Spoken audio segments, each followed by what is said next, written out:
Hare Krishna. So I welcome you all for yet another our next class of basics of Bhagavad Gita. So first, let's begin with our regular prayers.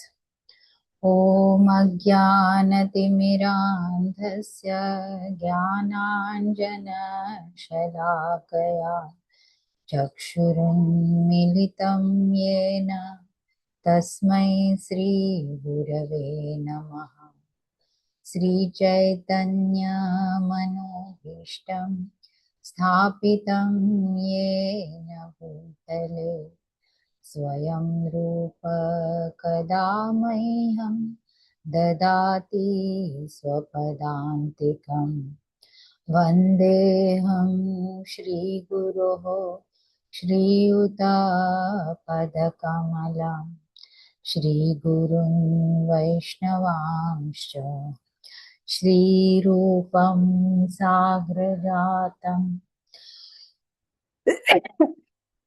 Sahagana Lalita Shri Vishakhanvitamscha Namaum Vishnu Padaya Krishna Presthaya Bhutale Shrimate Bhakti Vedanta Swaminiti Namine Namaste Saraswate Deve Gauravani Pracharine Nirvishesha Shunyavadi Paschatya Deshatarine Jai Sri Krishna Chaitanya Prabhu Nityananda Shri Advaita Gadadhara Shrivasadi Gaura Bhaktavrinda Hare Krishna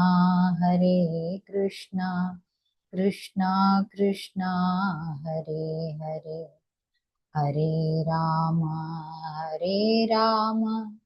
Rama Rama Hare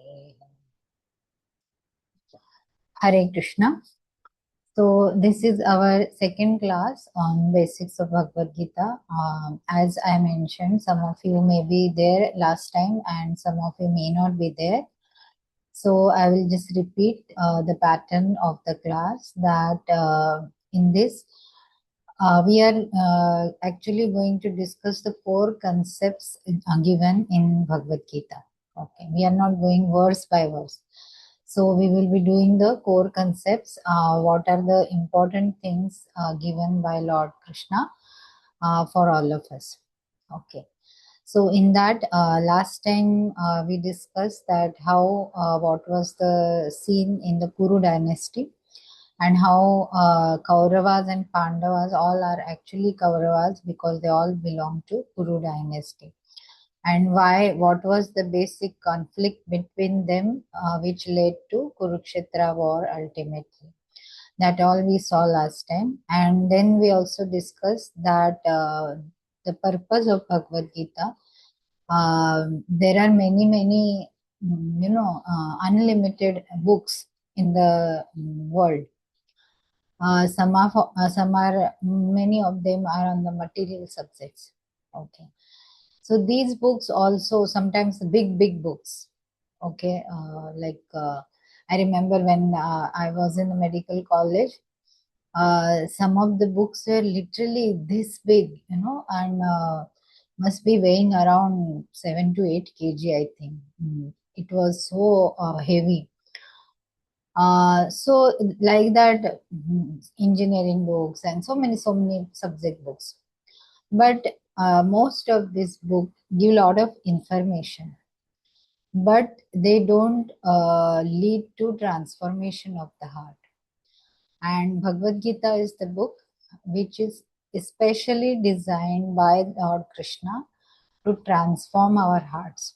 So this is the big difference between other mundane books and Bhagavad Gita. That's what we saw last time. And then we also discussed that what are the 4 things which are common between animals and human beings. So we saw that eating, sleeping, mating, defending, these are the four things which animals also do. And with various examples we discussed last time that animals sometimes or many times are much better than the human beings in particular things. How we saw the elephant is very good in eating. His eating capacity is very good, much beyond humans. We saw eagle, his vision is very far sighted. And we saw how the honeybees, they form colonies, and how they have perfect management in their community, like what we call of human society is very good, and because it has our management in the society is very good, this that like that. So that is given there. And then we also saw that if the human beings are very proud that oh, we are something great because we are human, so what is that thing which makes them great? Okay, so then we saw one of the verse from the scripture from Mahabharat, which clearly said that ahara nidra bhayamaithunam cha samanya etat pashubhi narayana. So, ahar, nidra, bhaya, methun. These four things, these are common for human beings and animal. But dharmo hi tesho adhiko vishesho dharmena hina pashubhi samana. That dharma is the one which differentiates human beings from animals. And this dharma is not the religion what we talk, but dharma of the soul.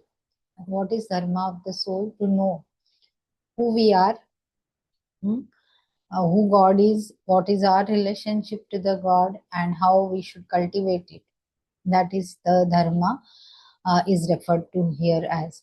So this dharma will help one to establish one's relationship with the God.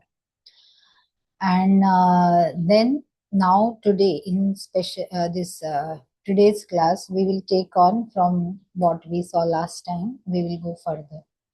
So in this we will discuss the special prerogative of the human body.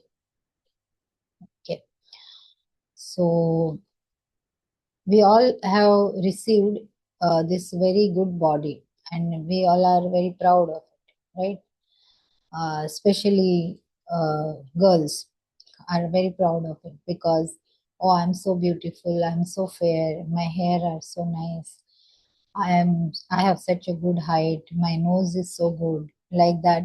We all have different point of our ego gets boosted up by particular aspects, good aspects of our body.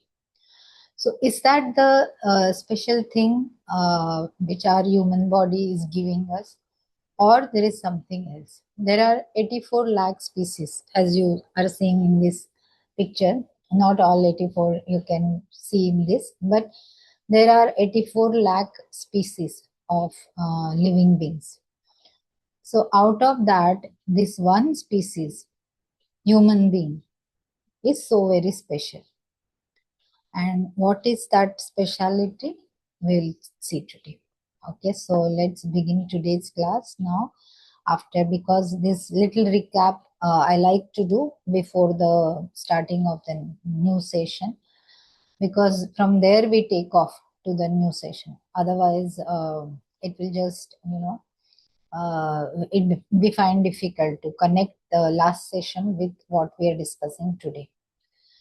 So yeah, let's begin. So a human being has the capacity to question. What questions specifically, if we try to see that who created this world? Okay. Like suppose there is some very good watch you are buying or very good phone. You ask, na, which company it is. Which company it is means what? Who created it? Hmm? Particular company created it. So we ask that who created it. So like that, if we are living in this world, which is providing us so many things, we are getting free oxygen without any tax. We are getting free light 365 days, 12 hours in a day, sunlight without any cost, right? We have got this body, which is so very precious. Suppose you must be knowing some your granny or grandpa, they undergo cataract operation.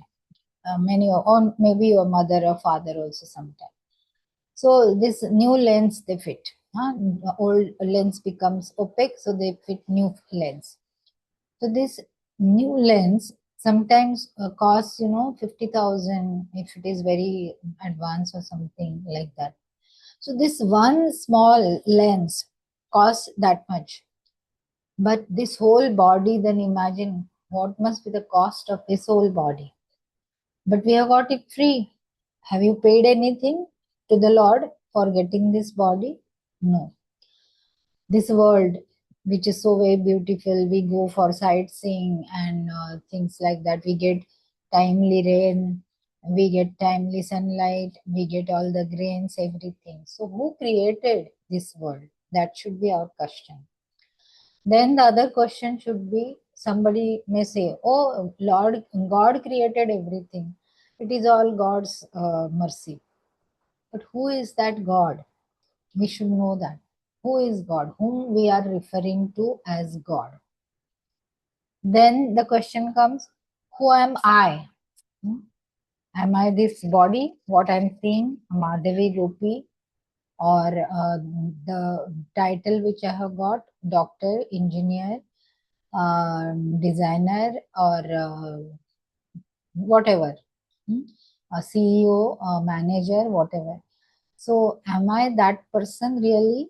Who am I? That should be our next question.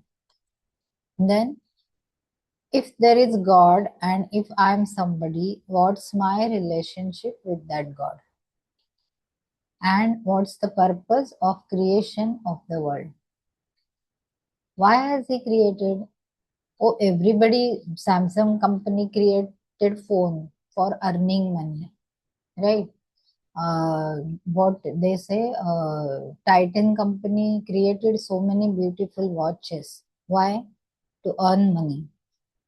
Yeah, the purpose is people should get facilitated to remain updated about the time. But that is secondary. The primary thing is to earn money. So what is God's purpose to creation? Why have he created this world? Then where I came from and where I will go. There should be some understanding of where I came from and where will I go. And why are people suffering from varieties of problems? We see now there are, just go to news channel and you will get whole spectrum of the problems of people. And they highlight it so much in the news channels. So why are people suffering from such varieties of problems? And the last but most important question, what am I supposed to do in this life? So this question everybody should put in on phone, lock screen or somewhere. What am I supposed to do in my life, in this life? So what we are trying to see is these all questions are important for one to ask. And this questioning is termed in the scriptures as Athato Brahma Jigyasa. Means what? That one should inquire about the Brahman. One should inquire about who is Lord. So this whole gamut of questions what we discuss, it is called as Athato Brahma Jigyasa.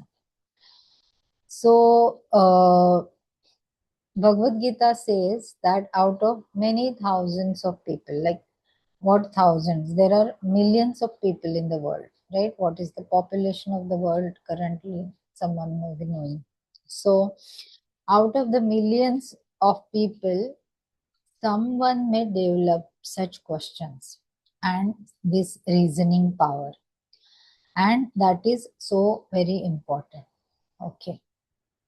So that brings us to one very important question, that why am I suffering?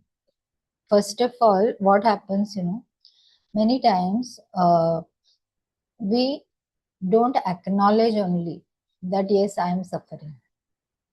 Sometimes when there is obvious grief, some obvious problem, yes, we will accept, oh, I am suffering. But otherwise, many times it does happen that we don't acknowledge that yes, we are suffering. Oh, Mataji, everything is fine, I am in the top university, I am in the top office, I have got top job, high paying job, everything is fine. Oh, my marriage is also fixed, the guy is very good. I'm very lucky to have such a nice husband. Everything is fine. Where is the problem, right? So, seemingly, quote unquote, seemingly happy situation when one is in, one may feel that where is the problem? What problem you are talking about? We don't have any problem. But scriptures describe Janma, Mrityu, Jara, Vyadhi as the four principal problems. Okay. So, what is Janma? Birth. Why Janma is a problem? Somebody may say, oh, why birth is a problem?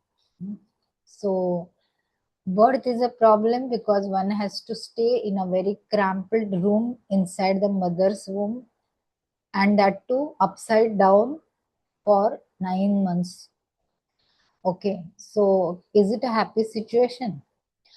And then one is forced out of the womb, and that time also there is lot of pain.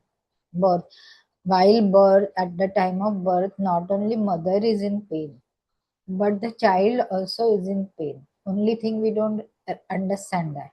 Okay, so birth, then mrityu, it is, that is well known that it causes pain to the one who is having death, and pain to one who are around. Okay, then jara means old age, and vyadhi is disease. Just step in any hospital and you will see the spectrum of diseases and people suffering from various things. So these are the four principal problems. Apart from, then whatever other problems are derivation from this. And there are three more in the mentioned in the scriptures: adhyatmic, adhidaivik, and adhibhautik. Hmm? So adhibhautik means the trouble we get from other individuals. Mosquito bites, one gets dengue, is hospitalized. That is adhibhautik. The problem incurred from other jivas. Then there are adhidaivik. Tsunami came, corona came. So it just engulfed the whole world, right? In the problem. So that is adhidaivik. It is not in our hand. And then there are adhyatmic, means the problem which occur due to our mind. Our mind itself is capable of giving us lot of pain and lot of trouble, right? A lot of anxieties, a lot of fears, a lot of uncertainties which cause disturbance in the mind, and all those things. So this is whole spectrum of problems. So one may then inquire that why am I suffering? Why should I be suffering with all these problems? And then the next question is how to end these sufferings?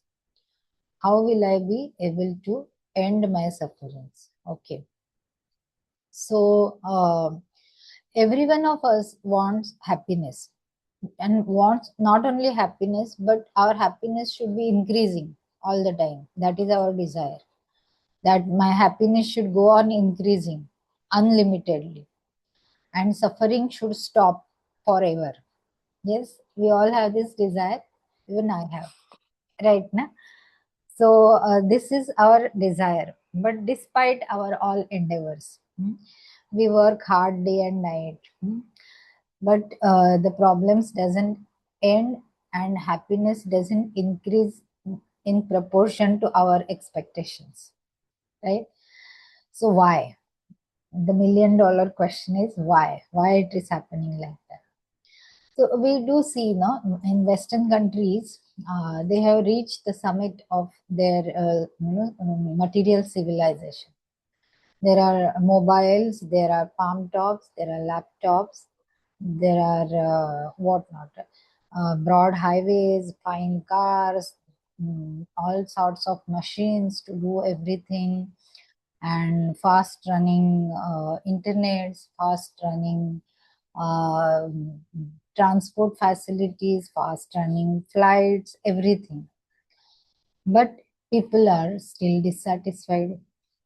If suppose so many things are there, then one should be very happy, right? But actually it doesn't happen.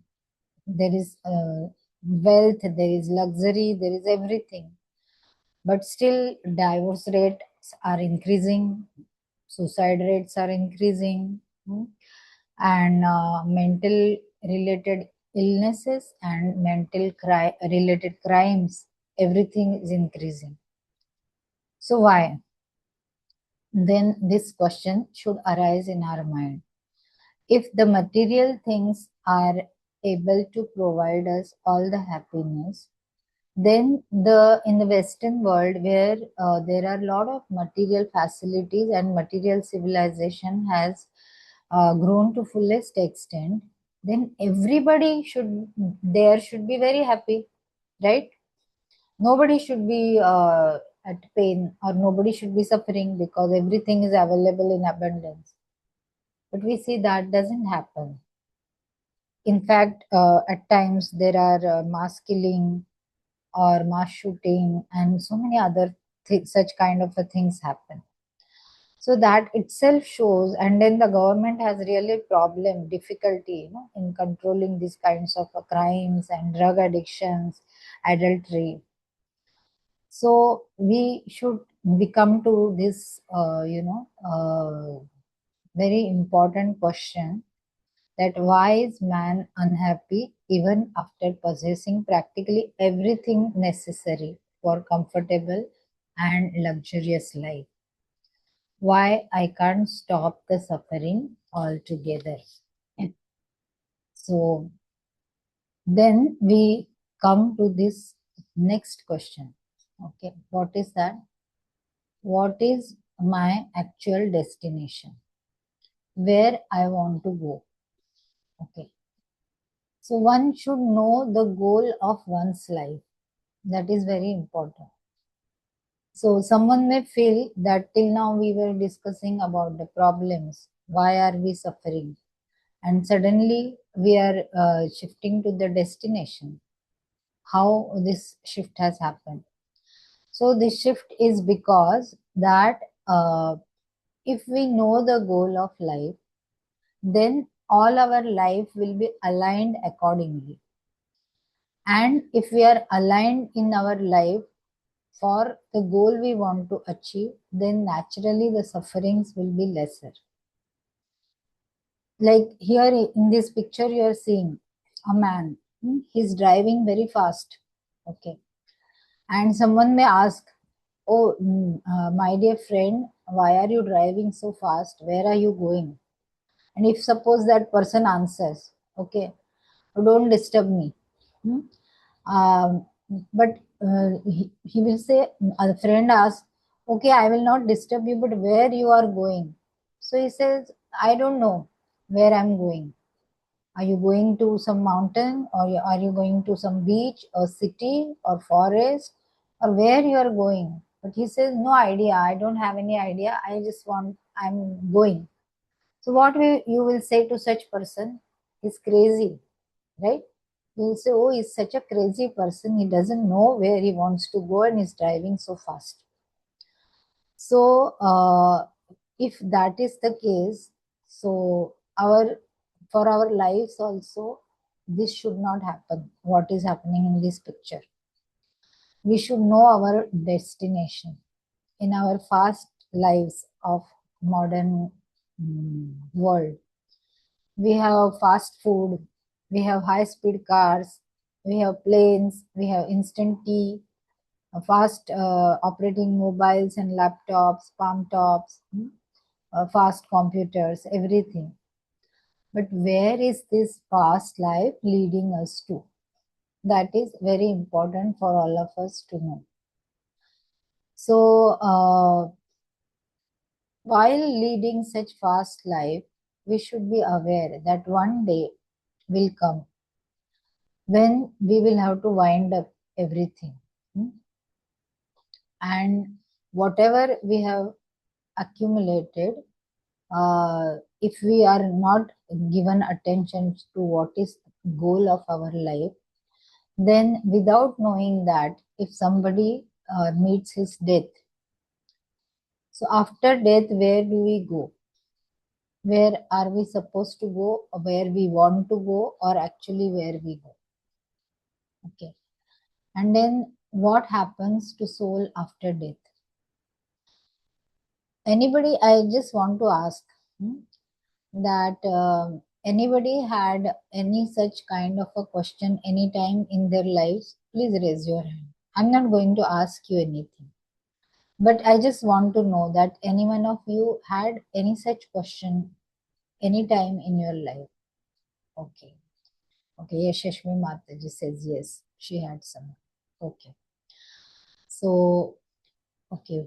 Sailia Mataji also says, okay. Very good.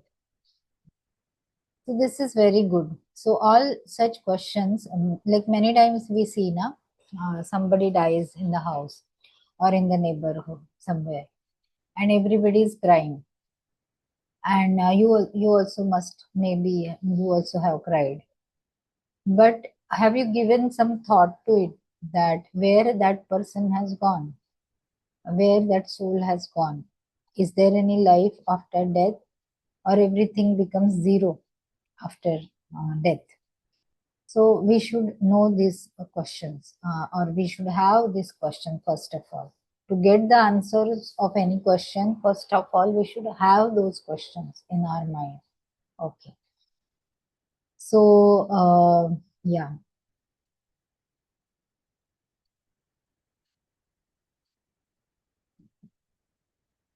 So without knowing our destination, if somebody is running, then it is like that crazy man. But what questions, another set of questions we should have is, why am I born in this world? I always say this to many, means any discussion point comes up. This is always my argument, that some of you must be in working in the office, or in college or somewhere. So if there are some meetings in the office or college, anytime you get notice, okay, at so and so day, at so and so time, at so and so place, this meeting is going to be held, and this is the objective of the meeting, right? If the meeting message says that, okay, at this time is the meeting at this place, please come, you will naturally ask, right, why is this meeting kept? What is the objective of the meeting? Nothing is mentioned in this year. Like that you will say na, to your friend. So for 1 hour meeting also, we should have the objective. So if we are going to live 60, 65 years, 70, 80, who knows how much. So that many years, if we are going to live, aren't we supposed to know the objective of that? If 1 hour meeting has objective, Isn't there any objective for 65, 70 years old life? So that is why we should have these questions also, that why am I born in this world? What is the objective? What is death? What happens after death? Who is God? And who is controller of this world? So all these questions are very, very important. So actually what happens, the human body is considered as a boat. Okay. It's a solid boat, and which can help us cross this ocean of material existence, or Bhavasagar as it is termed. So as we see Arabic Ocean or some other oceans, we see so many oceans. So these oceans, they are big, naturally they are very big.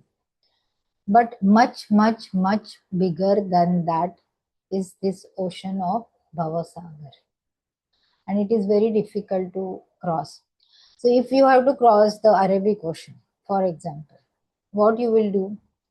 You will take a ticket of some ship. You will land up in one of the ship, like how Prabhupada had landed up in Jaladi for crossing the Atlantic Ocean. So here we see that there is a need of a boat to cross the ocean, and this will help. So similarly, if we have to cross this Bhavasagar, we also need a boat. And which is this boat?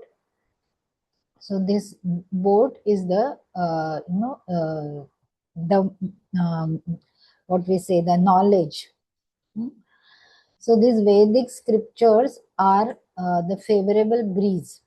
Okay, and we are sitting in the boat, and who is the captain of the boat? So spiritual master is the captain of the boat.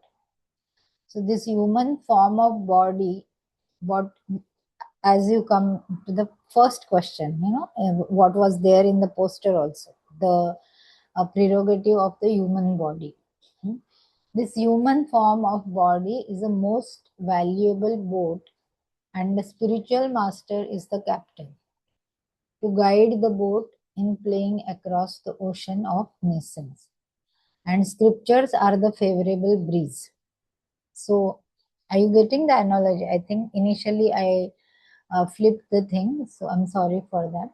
So this boat, human body is a boat, spiritual master is the captain, and the Vedic scriptures are the favorable breeze. So when the wind is favorable, the boat can sail very nicely and with a fast speed in the ocean, right? So similarly, this Vedic knowledge of Srimad Bhagavad Gita, Srimad Bhagavatam, Chaitanya Charitamrita, and all other such scriptures, right? That knowledge is the favorable wind, which will help our boat of our human body to sail properly in this Bhavasagar. So this is how we should be seeing. So this is very nice, analysis has been given. If suppose, for example, this is called as a return on investment of life. Okay. So this is 65, for example, it has been taken the 65-year-old life. Suppose particular person lives for 65 years. So in that 65 years, like 8 hours we sleep on an average 6, 7, 8 as per the requirement of each body. So if whole all days of life, his life, we count 22 years he was sleeping. Okay. Then daily routine we have to do. So in that 2 to 5 years of life have gone. After that we take meals. So around 5.5 years are gone in eating, because 3 times, 4 times we'll eat. So that time we calculate all time, it is 5.5 years. Then biggest thing is commuting, traveling, right?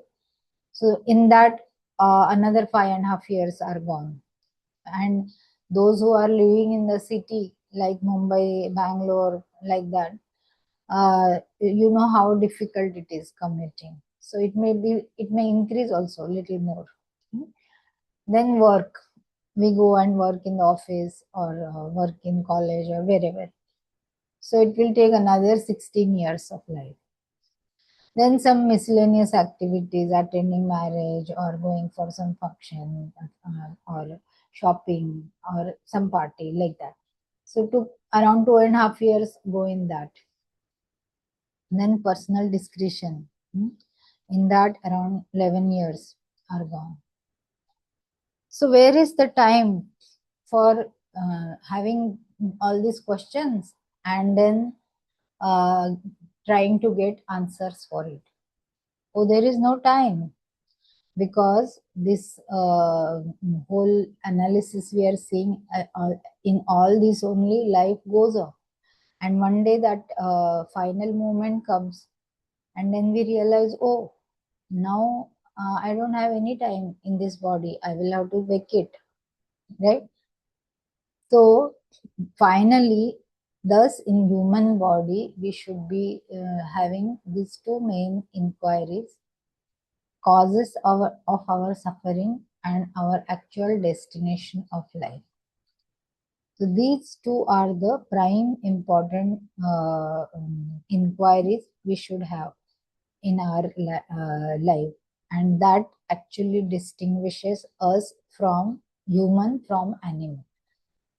No animal will have this kind of inquiry, that why am I suffering? Animals also undergo Janma Mrityu Jara Vyadhi. They also face adhyatmic problem, adhibhautik problem, adhidaivik. They also undergo diseases, so many things. But they don't have understanding, or they don't have intelligence to inquire, why am I suffering? And what is is there any destination of my life? Whether any lion or any cat or dog will think, oh, what is the actual destination of my life? So if we are not inquiring about this, then we are same as animals. We are equal to animals. That is what the scriptures say. So now I'm going to narrate a very wonderful story. Okay. And you will really like this story. Okay. So please listen carefully, because at the end we will derive some morals from this story. Okay. So let's see what is the story. Okay. So once upon a time there was a king, and this king was very opulent. Okay. And okay, sorry. He had a lot of wealth, and he had many beautiful queens and a lot of obedient ministers and so many things. So whatever king should have, everything he was possessing. Beautiful queens and obedient ministers, lot of opulence, lot of wealth, prosperous kingdom, everything was there. Okay. So but he had no interest in inquiring about anything about God or any such thing. So what happens, one day a sadhu comes to his court. Okay. And he tries to give some knowledge about the God, about the soul, everything to this king. But this king was not at all interested in listening to all that. And he was just reluctant to listen to what the sadhu was saying. But sadhu was, very much compassionate. And he wanted to uplift the king. But he was thinking, how can I do this? Because this king is not at all interested in what I'm trying to tell him. So then that sadhu did one trick. He said, okay, fine. You don't want to listen to all these things? No problem. Just do one thing. King said, okay, tell me what I'm supposed to do. And Sadhu said that if you will do this one thing, then I will consider that you have obeyed to me and you have honored me, everything. So king was very happy. Okay, tell me, what should I do? So this Sadhu said, my dear king, send your man throughout your country, and find out the best among mad people. That is Murkha, Mahamurkha. Find out the best among mad people from your kingdom. Okay. And then call that person to your court. Okay. And hand over a stick to this person and tell him that you should go around the city every single day for rest of your life. In his kingdom, where in his capital city where the king was staying, Sadhu said, tell that Mahamurkha to go round with that stick all around the your city, and pay him salary for every month, so that his daily needs and everything is taken care of. So then king said, okay, king, fine, this is very nice advice. I don't have to do anything. Okay, I just have to find a Mahamurkha. So then king sends his ministers, and they find out a Mahamurkha person, and they bring him to the court of the king. And then king hands over a stick to him, and he tells him that now your job is go around the city with this stick, and I will pay you salary every month, so you don't have to worry for your needs. But your job is this, that you have to go around the city with this stick. So that madman said, okay, fine, I will do this job. So days passed, months passed, years passed. This Mahamurkha kept doing his duty, his job of moving around the city with this stick. And all the time when this Murkha was moving around the city, the king was busy he was engrossed in his opulences and enjoying with his queens and very nice food and all the opulences, everything. So king was busy in his opulence, and the Murkha was busy going around the city with a stick. So then, as the years passed, the king became old, and he was afflicted with a very deadly disease. So he was almost on the deathbed. Okay. And very few days in his life was remaining. So everybody was feeling bad. So at that time, king was calling all the people, all relatives, his queens, his ministers, and so many other people to meet, so that at last, at least once, I can meet them. That was king's idea.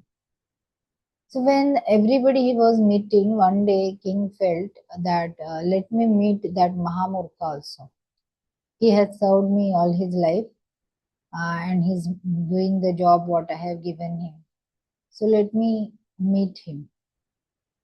So he called for that Mahamurkha, and that person, Mahamurkha, came and he saw the king. So king told him, oh, mm, oh great person, oh Mahamurkha, you have done your job very well all your life. So I wanted to meet you because now I'm going very far off. So I'm meeting everybody. So I thought let me meet you also. So Mahamurkha immediately said, oh, you are going far off. Please take me also with you. I will also come with you. So king said, no, no, I cannot take you. You can't come. So then Mahamurkha said, oh, I know why you are saying I can't come. Because you want to go with your queens, right? That is why you are telling me that I can't come. So king said, oh, you are just really Mahamurkha. How should I tell you? I can't take any of my queens. So he said, okay, you can't take your queens. Oh, then you want to go with your prince. That is why you're saying take him with you. So he said, no, no, no, no. King said, no, I can't take prince also. Oh, you can't take prince, you can't take queens, you can't take me. Nobody you can take. Then who will go with you? Okay, you want to go alone?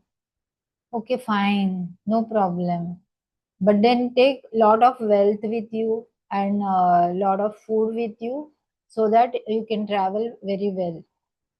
The king said, oh, you just don't understand anything. I cannot take any wealth and I cannot take any food. Though there is lot of wealth in my, in my khazana, but I can't take a single gold coin with me. So Muhammad said, oh, is it? Okay, then I will ask the minister and arrange for very nice chariot for you. You go in that chariot. So king said, no, no, oh Mahamurkha, I cannot take my chariot also. I cannot take chariot. Oh, you want to go walking? Okay, fine. If that is your desire, go walking then. But then take at least, something umbrella or something, because there may be sun in the road or there may be rains in the road. So king said, no, I cannot take any of these things. I will have to go alone. So king was, till now he was worked up. He said, okay, fine. Now I want to relieve you. You may retire now from your job. All so many years you have worked, O Mahamurkha. Only thing, do one thing. Hand over this stick, find another Mahamurkha and hand over this stick to him, and then you retire and you will get your pension, and that next person will get his salary. So don't worry about that. So Mahamurkha confirmed. That means I am supposed to hand over this stick to some other Mahamurkha and then I will retire, right? Then king said, yes, this is what I said. You have understood it right. Then you know what Mahamurkha did? He immediately handed over this stick to the king in king's hand. So king was shocked. He was a little angry also. What? You are telling me, Mahamurkha? Do you understand what you are talking? So Mahamurkha said, yes, you said that I should hand over this stick to another Mahamurkha. So I see you as a very good candidate for this. So king said, why are you saying this? Then this Mahamurkha said, look, all your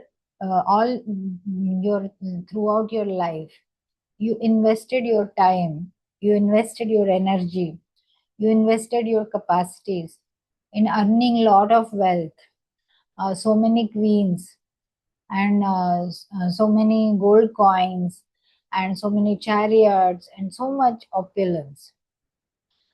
All throughout your life, you invested every of your intelligence, your capacities, your power, everything for gaining such thing, for acquiring such thing, none of which you can take with you. Then what's the use, right?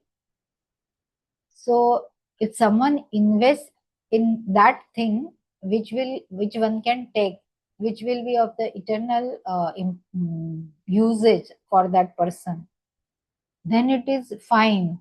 But you have invested all your capacities for for all such things which none of it you are able to take now. Then king realized that this person is not Mahamukha. What he's saying is really very important thing, which I should have realized much before in my life. But now I'm not, I'm on the deathbed. I have only few days to go. So then he fell at the feet of that Mahamurkha and asked him, who you are actually. Please tell me. So this Mahamurkha said that actually I am the disciple of that Guru who came to your kingdom many years back. And he tried to enlighten you with the knowledge of soul and knowledge of God. But you were reluctant, not at all interested to, pay attention to it. That is why then my guru told me to remain in your kingdom and spend time in your kingdom, and when the right time will come, to enlighten you. That is why I was moving around in your kingdom like Mahamurkha. And then king asked, please tell me, now I have very less time in the hand. What should I do? How should I follow your advice so that I can connect myself to the God? And then that so-called Mahamurkha, he advised the king. He gave him the knowledge of the soul, knowledge of the Lord, and what is as it is, we say that Jivera Swarupa Hoy, Krishnera Nityadas, that how the soul is the eternal servant of the Lord, and the best thing for the soul is to serve that Supreme Lord, of which he is the part and parcel. So like that, when this story was narrated, the king got enlightened. So this is how we understand that, from this story, what is the moral of the story is that we should invest our time, our energy, our intelligence, our capacities in that thing which will help us eternally, and not invest in such thing which we can, like a king, we will be in that state that we can't take anything with us, right? So then someone may ask what that means. If we are not able to take thing, we should not study, we should not do our jobs. So it is not said like that. As we discussed in the last class, I think last or last to last class, I don't remember. There we have discussed very important point that material knowledge will help us to live in this world, LIVE, and spiritual knowledge will help us to live from this world, LEAVE. And that is why both are important, both are like railway track, and both should go parallelly. But we should not neglect one. Like there was one lady, very rich lady, okay, and she had kept a pet bird who was in a cage, and as she was very rich, filthy rich, she had made the cage for that bird of a gold. So it was a gold cage with a lot of diamonds studded on it, very beautiful cage, okay.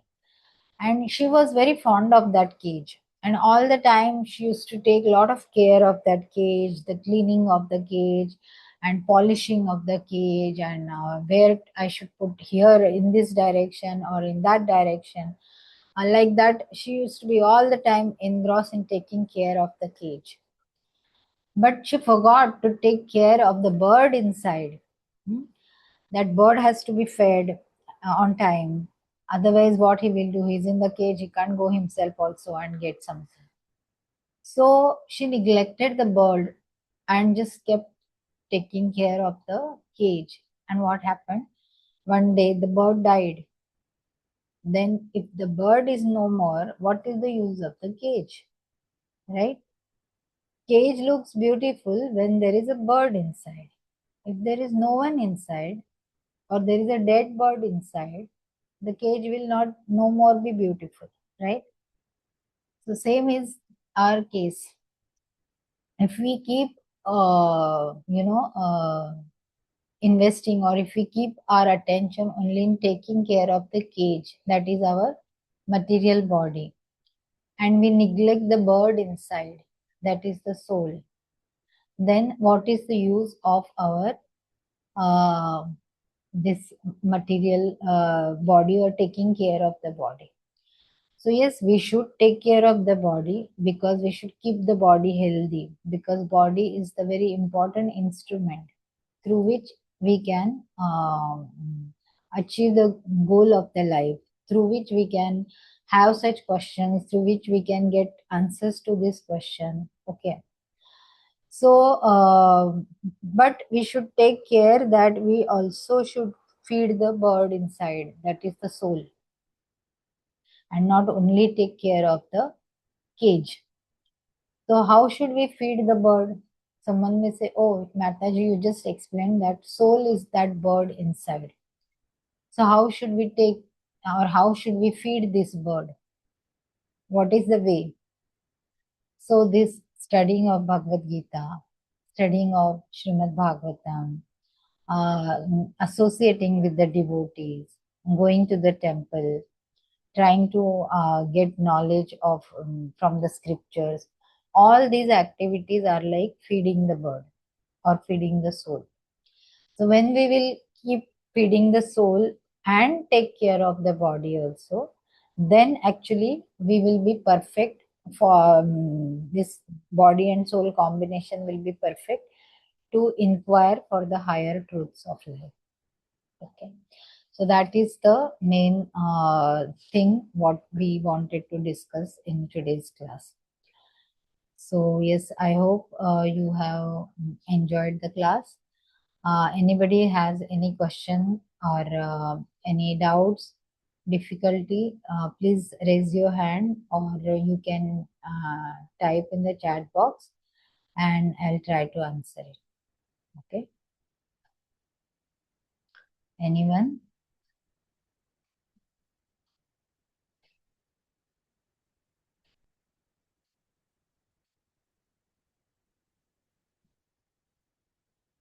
Hmm. Okay, I don't know if anybody is typing or what, but I'm not seeing any questions in the chat box. At the same time, there are no, what we say, hands up. So, should I consider that everybody has understood, there are no questions? So, as I mentioned, I will mention once again that this course you can do in two ways. Those who feel that they want to do certificate course, they can, we send, they can inform Saili Mataji, and for them, we send certain questions on whatever we discuss in the class, and they are supposed to write 2 3 sentence answers for that thing. We have created a separate group for it, in which these questions are sent, and then you are supposed to send the answer, and there is another Mataji who corrects the question and answers of those devotees, and at the end these devotees will get certificate. But if someone feels, no, I cannot do that many things, I want to listen and understand the thing, they are also fine, but they will not be getting certificate. So this is the thing. So any of you, if they wish to do certificate course, they can contact Saili Mataji. Okay. So if there are no questions and no doubts or queries, will conclude this class. So we have finished with the first chapter of this thing. So next time we will start with the next theme in the next class. Okay. So thank you all very much for joining today's class and your active participation in the class, and hope to see you again next Friday in the next class. Okay. Shri Shri Jagannath Baldev Subhadra मैया की जय। श्री श्री अवधूत निताई गौर हरि भगवान की जय। श्री श्री राधा रास बिहारी भगवान की जय। ग्रंथराज श्रीमद् भगवद गीता की जय। श्रील प्रभुपाद की जय। All glories to assembled devotees. हरे कृष्ण। वाञ्छाकल्पतरुभ्यश्च कृपा सिन्धुभ्य एव च पतितानां पावनेभ्यो वैष्णवेभ्यो नमो नमः। हरे कृष्ण।